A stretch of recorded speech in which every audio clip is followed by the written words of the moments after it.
take, Rabbi, I love that you take the opportunity to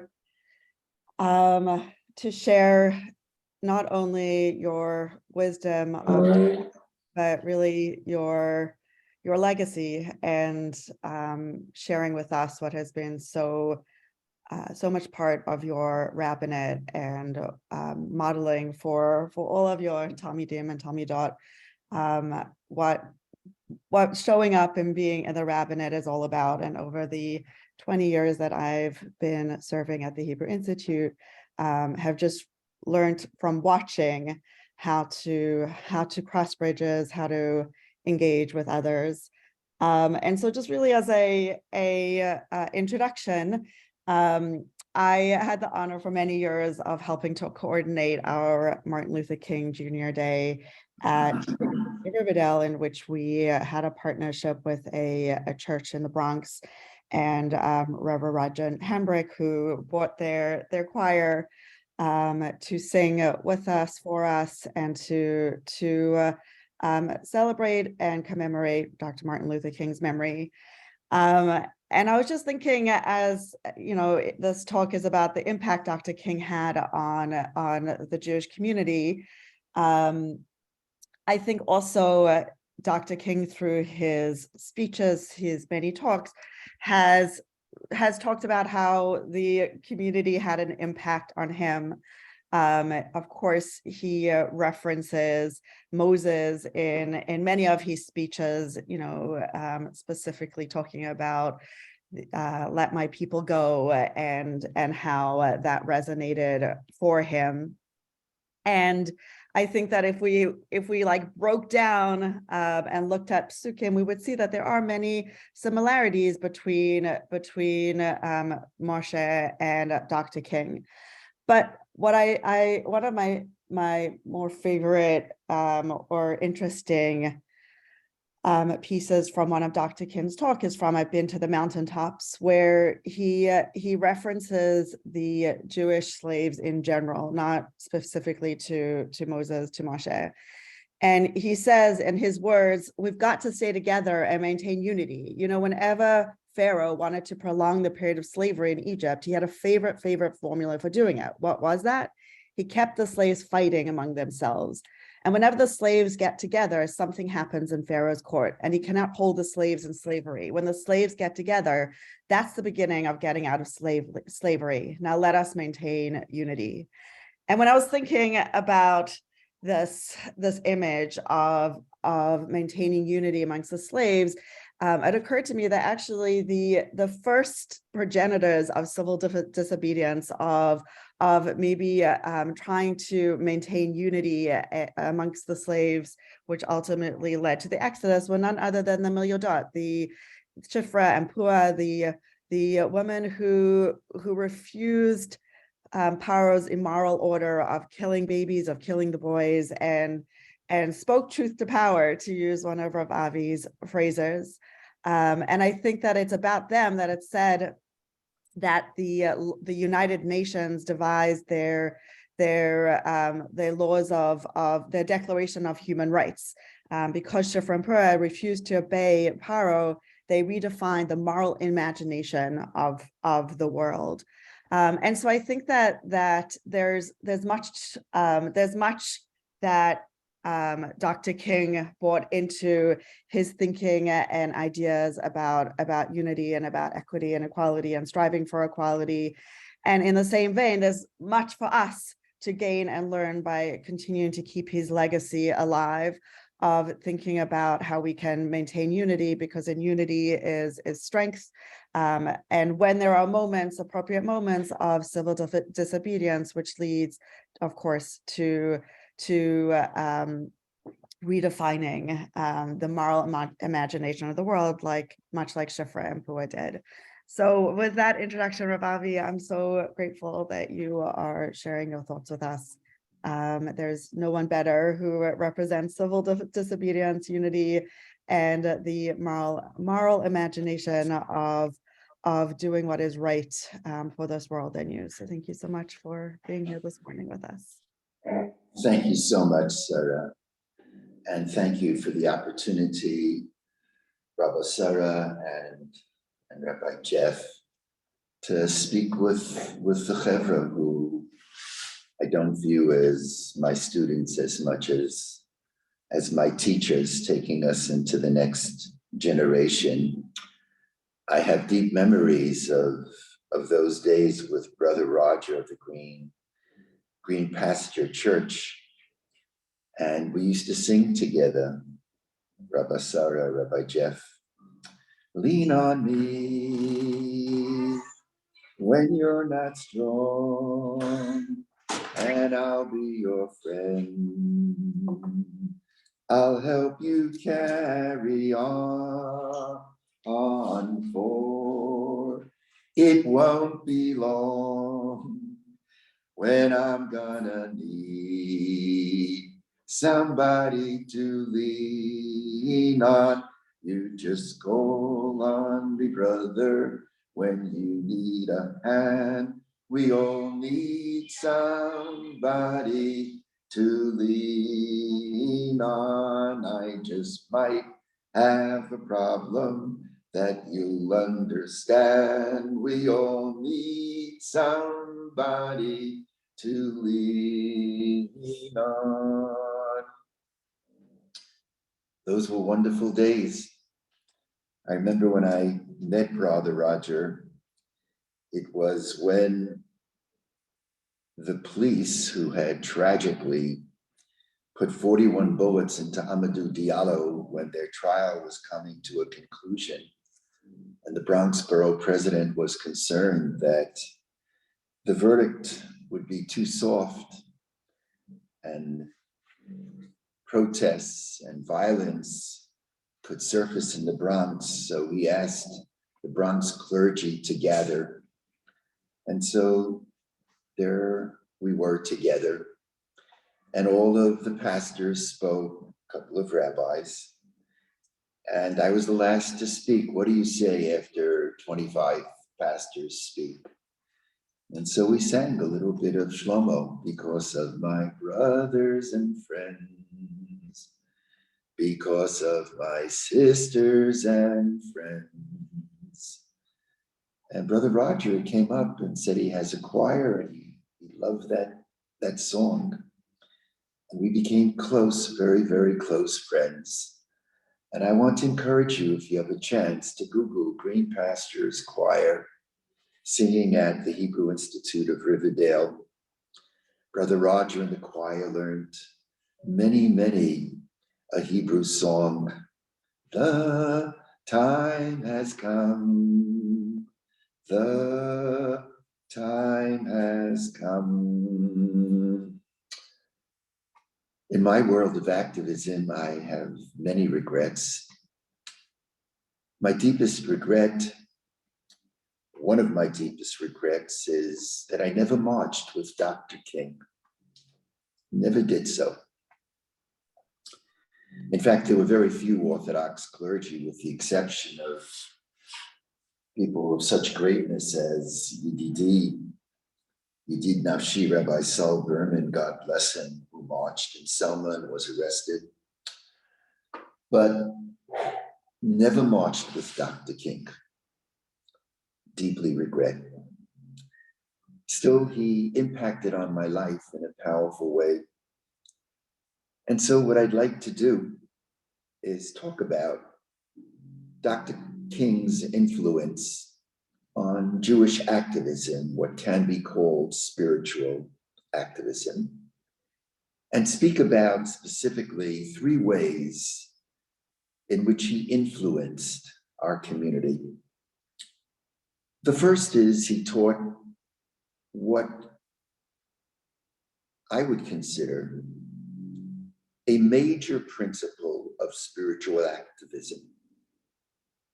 In the book, Spiritual Activism, this is really principle 1. The great spiritual activists, and it's spiritual activism, not just activism, because spirituality means I'm ready to go against the grain. I'm ready to say something that is not in sync with the mainstream. And so a spiritual activist is involved in causes, not necessarily because it's a popular cause, it's the popular thing to do, but because it's the right thing to do. A corollary of that is the true spiritual activist becomes a cause so early on that there's no certainty that one will succeed. How many times have I been at meetings and people have said, this is not our cause because we're not sure we can win. We can only become involved in a cause that we're sure that there'll be victory. No. The true spiritual activist becomes involved in a cause when you're not so sure you're going to win. And truth be told, although today Dr. King is venerated throughout America with exception, but throughout America, and I'm proud that the Bayit was one of the first to celebrate Dr. King's birthday, closing its offices. Dr. King, in his early days, and that went on for quite a while, the late 50s, the early 60s, there were many in the Black community who opposed Dr. King. And this has been a study. It has been a topic that has studied by great scholars. Certainly up north, for example, in Chicago, ministers and politicians and citizens who were African American, some were afraid that Dr. King's protest would upset the powerful mayor in Chicago at that time, Mayor Daley, and make matters worse. After all, they were looking for rights from Mayor Daley. Why not proceed at his pace?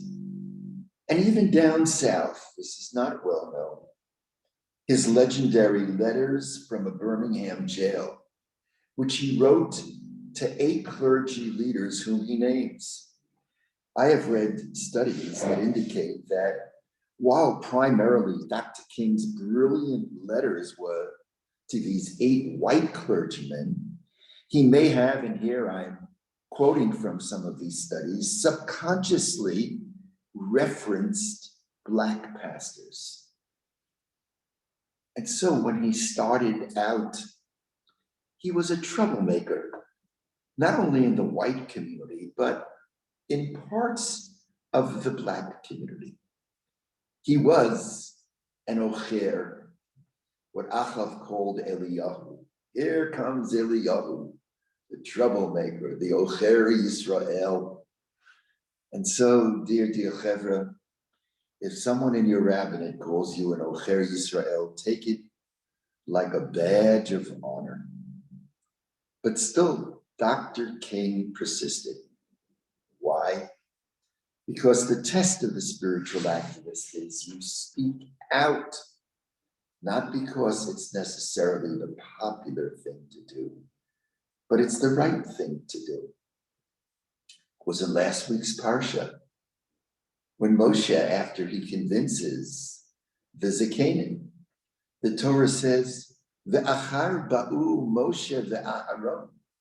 Then Moshe and Aaron came to Paro's palace to declare and to demand, let my people go. And so the Midrash asks, Aval Haskanim, but what about the Zakanim, the elders that Moshe and Aaron had just convinced to join them? Aval Haskanim nishmitu echad echad. They were walking together in this phalanx, and the Zakanim, one by one, they dropped out. Lefi sheyaru lalechet. They feared going forward. What would be the repercussions? We may not make it. We may make matters worse. Until the point that all of them dropped out. And the only ones who stood and demanded of Paro Shalachet Ami were Moshe and Aharon. Chevra, we need such brave, young rabbinic leaders today. I heard my dear Rabbi Ari Hart say something beautiful the other night. He said that he often works with a Black pastor from South Chicago. The Black pastor says that we've got frames of clergy, spiritual activists and pictures, but we need new pictures in the frames. This is your time. It's your time to blaze the path. Shiru Ladonai, Shir Chadash. It's your time. And it's challenging, I think, for rabbis. It's challenging for many Jews, many Jewish leaders. Most of us in our community, we're more liberal. We're more open on such issues as LGBTQ, feminism issues, equality, racial equality, environment. We take very, very seriously the words of Micha, "Yigid lecha adam hatov u'ma Hashem doresh mincha, ki yamasot mishpat v'avat chesed," the words emblazoned over the walls of the doors of Rav Stephen's bayit. What does God want from us? Asot mishpat v'avat chesed. But when one is in that more open, liberal world, intersectionality would have us turn on Israel, would have us turn on Israel. After all, when you're in that liberal community, you are there for the most vulnerable. Israel is, for many, not the David, but the Goliath. We're no longer vulnerable, which I really would very strongly disagree with. Israel is surrounded by terrorist organizations and Iran not far off. But the cancel culture says that if you are, and intersectionality says, that if you're in that more liberal camp, you can't be pro-Israel. Our new Congressman Richard Torres, he said it very well. He said, "I support Israel not despite being a progressive, but because I am a progressive." I love Israel. And there was a time, the Chamet Shishat Hayamim, it's more than 50 years ago, when standing up for Israel was something applauded across the board. Now it takes strong spiritual activism to stand up, not because for Israel, not because it's necessarily the popular thing to do, but because it's the right thing to do. It was the Baal Shem Tov who once said, "A rabbi who is loved by everyone is not a rabbi. A rabbi who is despised by everybody is not a mensch." Remember when I was in St. Louis, my first pulpit, when I left, there was a wonderful man who came forward.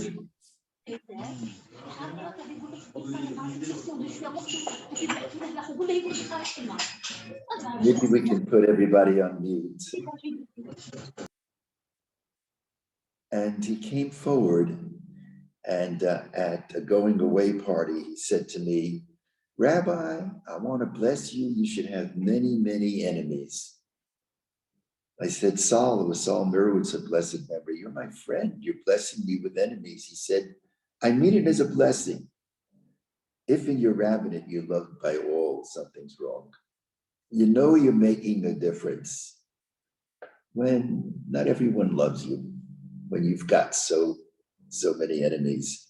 I used to go through St. Louis when I was Jonathan Pollard's rabbi. He was in Marion, and the closest big city to Marion was St. Louis, and I decided I wanted to see Saul, so we sat down for a coffee. And the first thing I told him was, I said, "Saul, I fulfilled your blessing 100%. Now, there's a second principle, I think, that we can glean from Dr. King, a principle that when I read about it, when he advocated this principle, he became for certain, my Rebbe. And this is the principle, that even as we are involved in the deep needs of our personal community, we should not forget the needs of others. As it related to Dr. King when he was becoming an American figure, a world figure that many presidents wanted to even see. He was one of the few people who was a Mr. Outside and Inside. He could protest at the I Have a Dream rally, and then immediately he would be invited into the White House. Normally, when you have access, which is another area of spiritual activism, the goal of those who have access is to make sure to be invited back into the Oval Office. And so you're afraid really to speak truth to power. Very few who are on the outside, who are open to really speak their mind, are invited into the Oval Office. He actually is one of the few who did both in a brilliant, brilliant way, not without its challenges, but he did it in a brilliant way. But he was battling for equality for his Black brothers and sisters, for the Black community. And he was often asked to speak on behalf of others. And there were many advisors who said, when he was asked, for example, to speak out against the war in Vietnam, don't do that. You're going to speak out against the war in Vietnam, you're going to upset the president, whoever the president was, Johnson, and maybe before Kennedy, certainly in his days, Johnson. And he started when Kennedy was in office, even in the late 50s, but in the 60s for sure. And so why alienate the president when you're demanding rights from him for our community? And he said no. And he spoke out against the war. And it is not known, and this should be known, but it's not known, that in 1966, that is 5 years before a well-funded national Soviet Jewry organization was put together, that Dr. King was asked to speak out on behalf of beleaguered Jews in the former Soviet Union. And his advisor said, this is not your struggle. This is not your battle. And he stood up and he spoke out for Soviet Jewry. And I want to read you his words. This is the word of a spiritual activist great. I quote, he said to the American Jewish Conference on Soviet Jewry, which basically had no funds whatsoever, but it was an important hookup, speaking from Atlanta. While Jews in Russia may not be physically murdered as they were in Nazi Germany, they are facing every day a kind of spiritual and cultural genocide. Negroes, that was the word he used, the noun, can well understand and sympathize with this problem. When you are written out of history as a people, when you are given no choice but to accept the majority culture, you are denied an aspect of your own identity. Ultimately, you suffer corrosion of your self-understanding and self-respect. He continued, he went on, let us continue to make our voices heard and our righteous protests felt.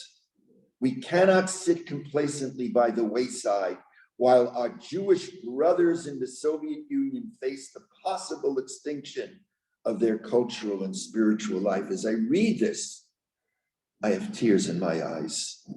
And then this glorious sentence, those who sit at rest while others take pains are tender turtles and buy their quiet with disgrace. Those who sit at rest while others take pains are tender turtles and buy their quiet with disgrace. That is a gadol. That is greatness. This is in the spirit of Chazal, of the Midrash, that says, Kol hamitpalel biyad chaveiro hu neneh tchila.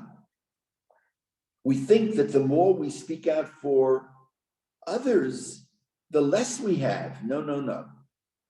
Chazal say the more we speak out for others, the more we have. And this is not a patent. It's not a gimmick that, oh, I'll give to you and therefore God is going to reward me. That's not what it's about.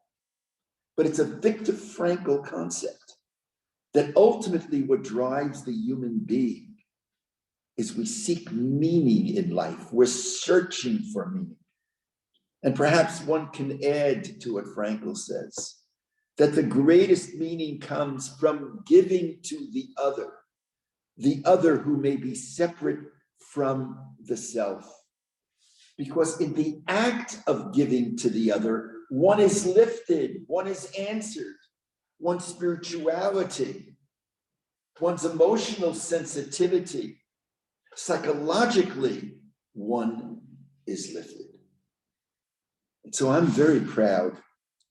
I'm proud of the fact that many of the chevra from Maharat, from Chovevei, from the IRF, the International Rabbinic Fellowship, after the horror of George Floyd, many of us marched and we called out, Black Lives Matter.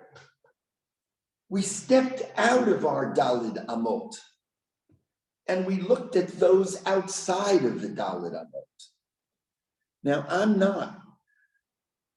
In fact, I very much oppose what is a kind of loose national or international Black Lives Matter organization.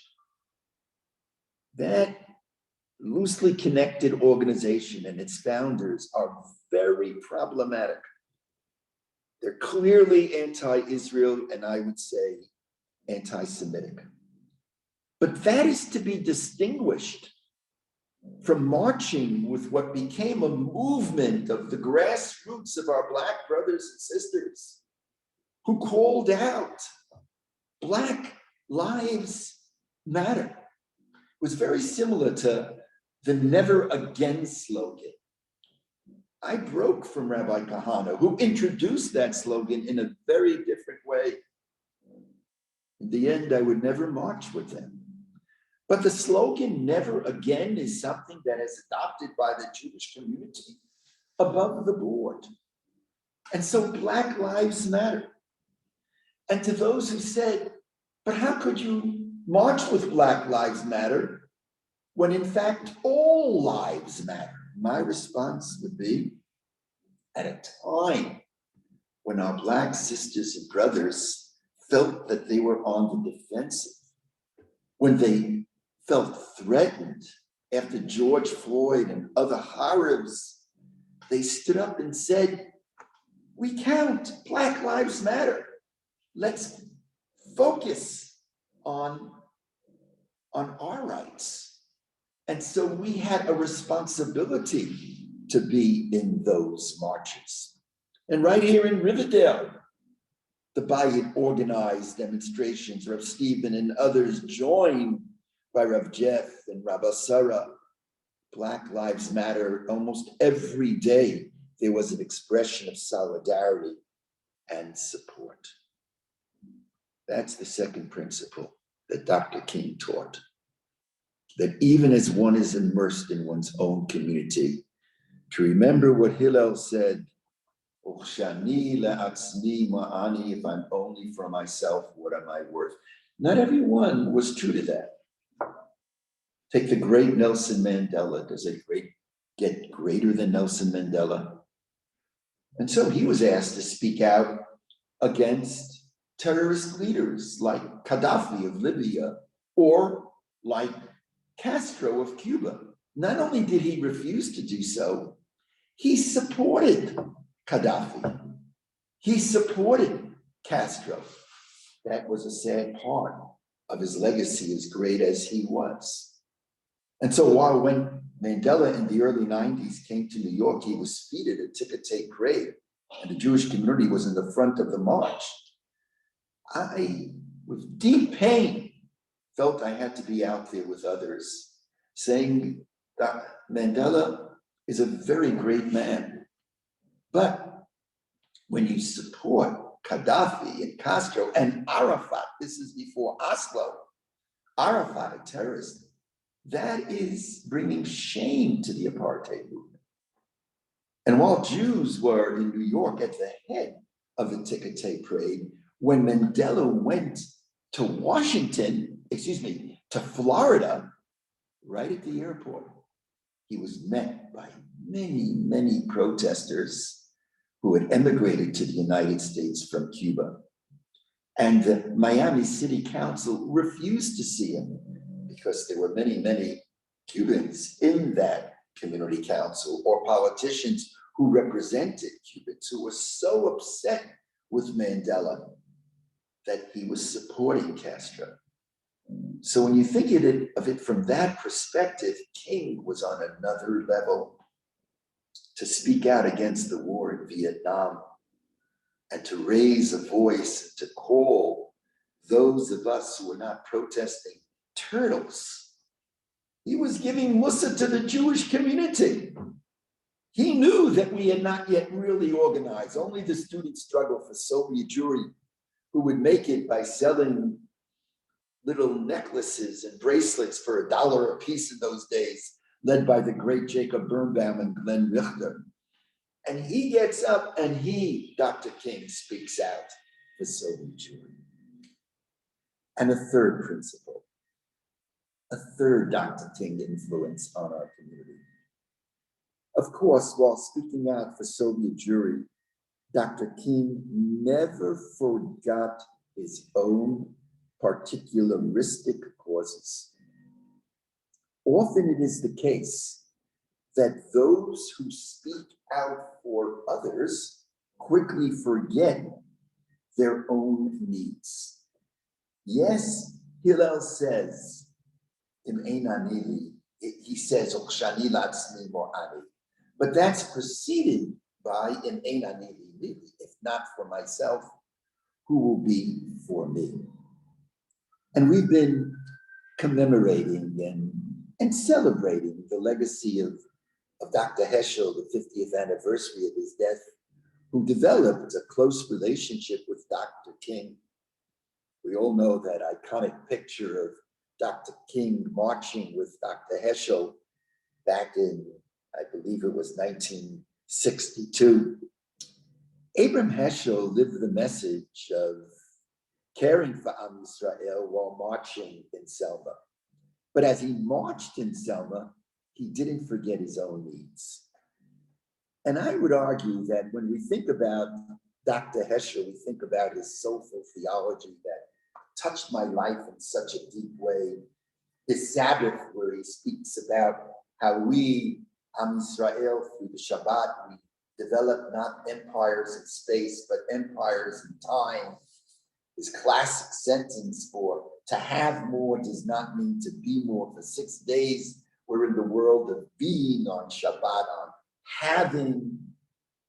He speaks about God who is not distant, but Heschel speaks in the flavor of the Hasidic masters of God in search of us, looking at the whole world and seeing this radical amazement all coming together by the creativity of the ultimate creator of God himself.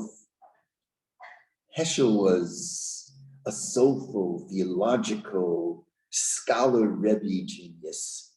That's what inspired his activism.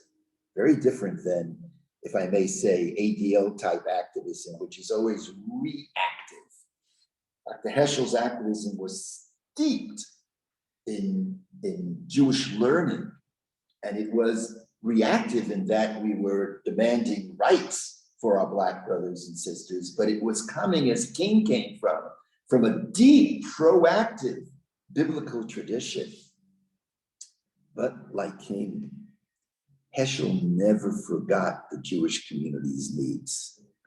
And while, as I mentioned before, much has been said on this 50th year of commemorating his death, very few know the role that Dr. Heschel played in not forgetting Soviet Jewry.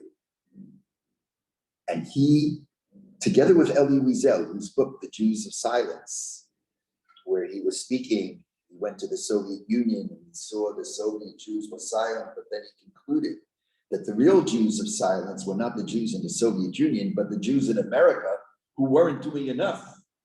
Jews in America were not doing enough. Maybe we were still, if you will, paralyzed, it's a hard word, by the Shoah. All of this was happening.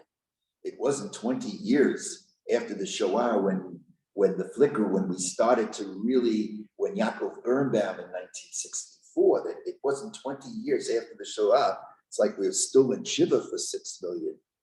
It's not known that Dr. King, while elated that those in his movement, the conservative movement, were marching in Selma, he was bitter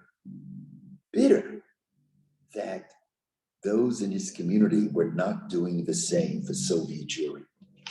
So I want to read to you his words from a speech he gave on September 4th, 1963 at the Jewish Theological Seminary. Listen closely to his words. He was speaking to seminary students and to seminary rabbis already in the field. Quote from Dr. Heschel: "If we are ready to go to jail in order to destroy the blight of racial bigotry, if we are ready to march off to Washington in order to demonstrate our identification with those who are deprived of equal rights, should we not be ready to go to jail in order to end the martyrdom of our Russian brethren, to arrange sit-ins, protests, days of fasting and prayer, public demonstrations to which every Russian leader will not remain indifferent? The voice of our brother's agony is crying out to us. How can we have peace of mind or live with our conscience?" He went on. "What is called for is not a silent sigh, but a voice of moral compassion and indignation, the sublime and inspired screaming of a prophet uttered by a whole community." Wow, what a phrase. How prophecy could be a community persona, prophecy not only of the individual, but of the collective whole. He went on, "The 6 million are no more." Again, this is in 1963, 18 years after the end of the war. "The 6 million are no more. Now 3 million, referring to the Jews in the Soviet Union, face spiritual extinction. We have been guilty more than once of failure to be concerned, of the failure to cry out, and failure may have become our habit. The test of the humanity of the human being is the degree to which he is sensitive to other people's suffering. This is the deepest meaning of our history. The destiny of all Jews is at stake in the destiny of every Jew. The destiny of all men is at stake in the destiny of every man." Man and men in those days, even Heschel was a great feminist, of course. He was using that term in a generic sense.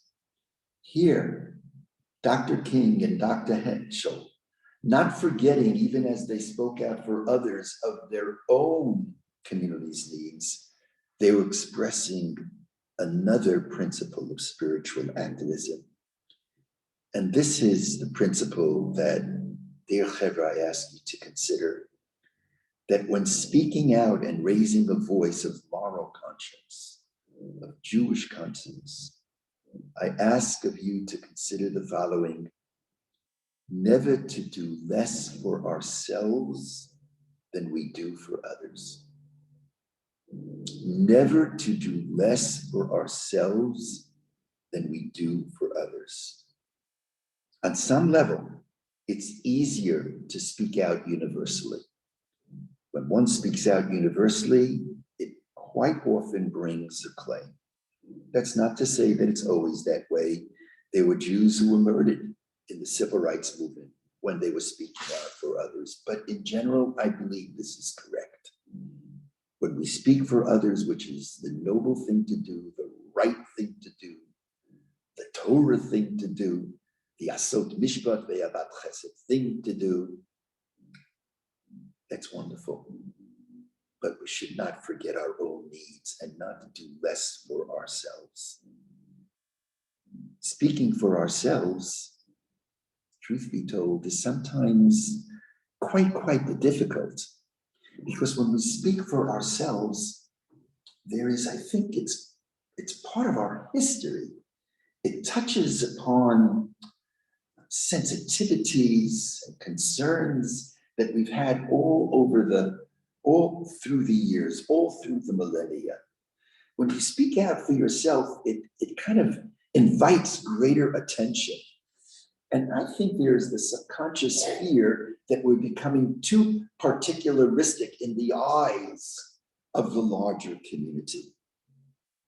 Just as an example, wherever we traveled in Europe, a group of activists would travel on all kinds of issues. South America, where the Amia in 1994, the Jewish Community Center, was the largest attack in the Jewish community since the Shoah. 85 people were murdered.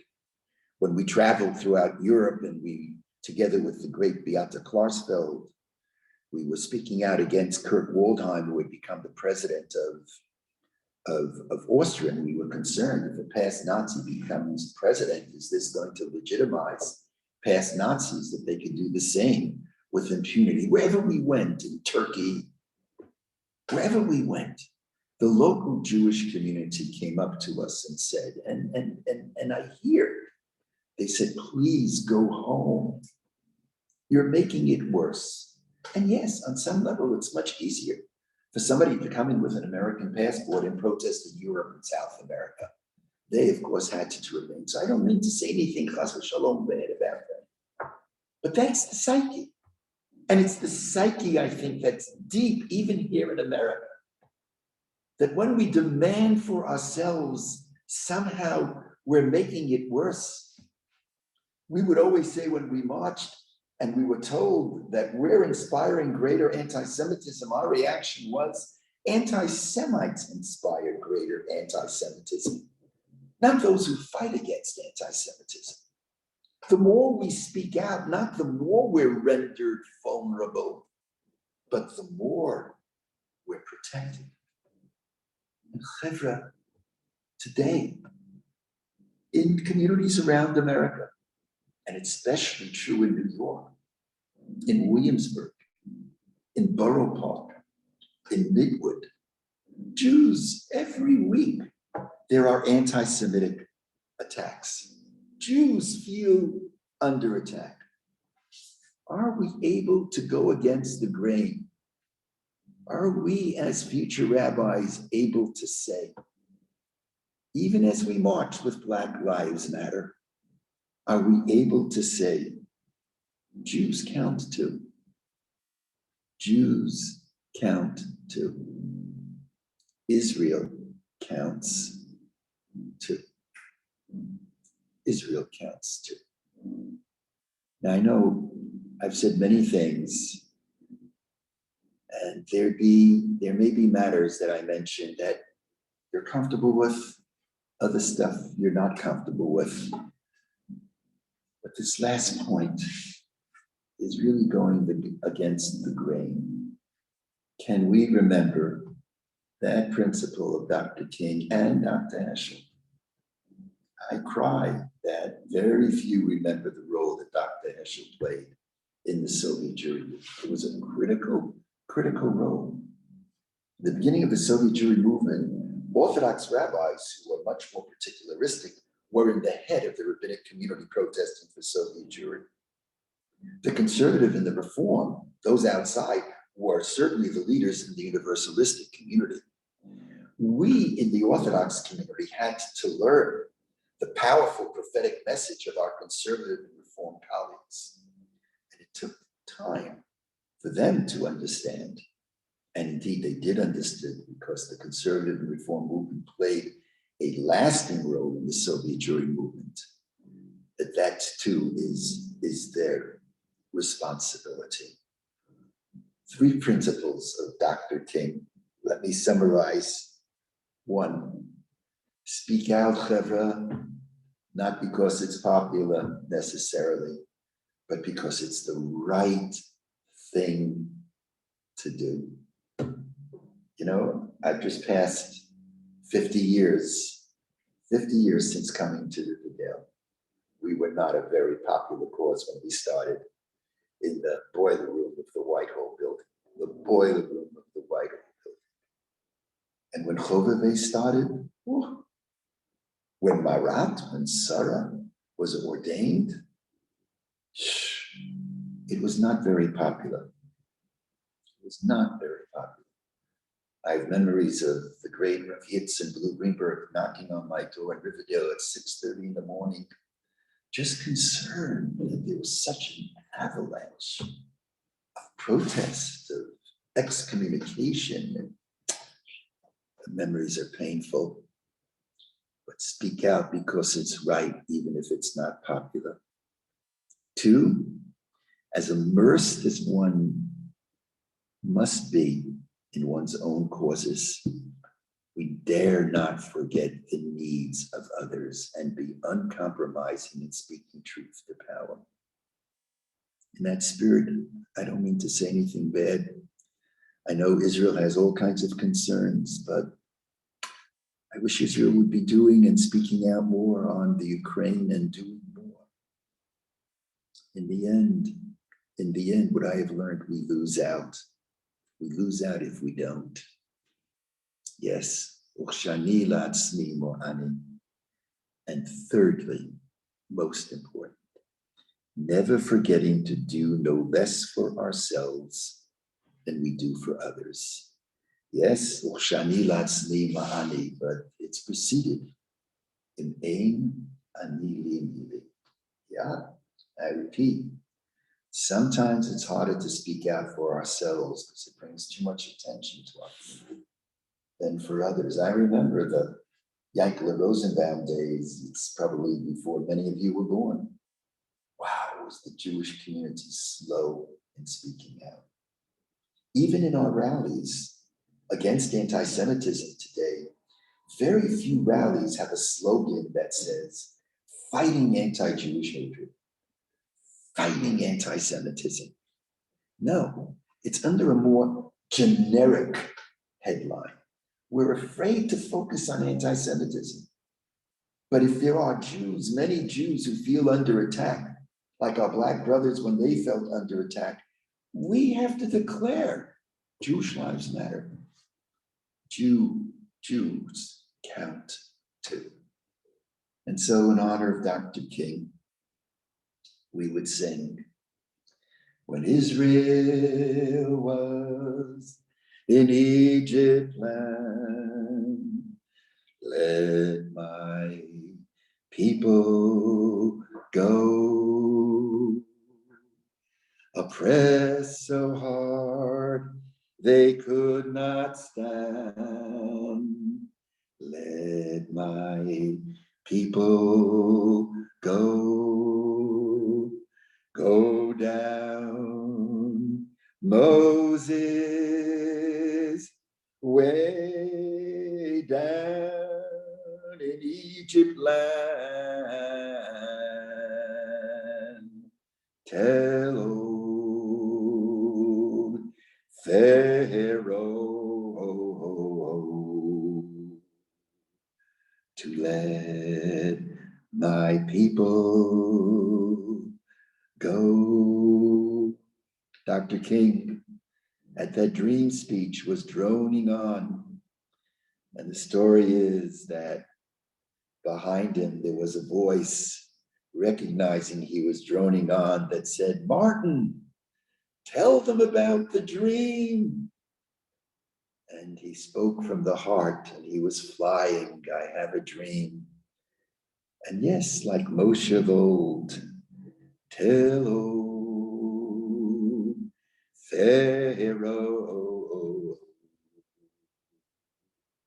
to let my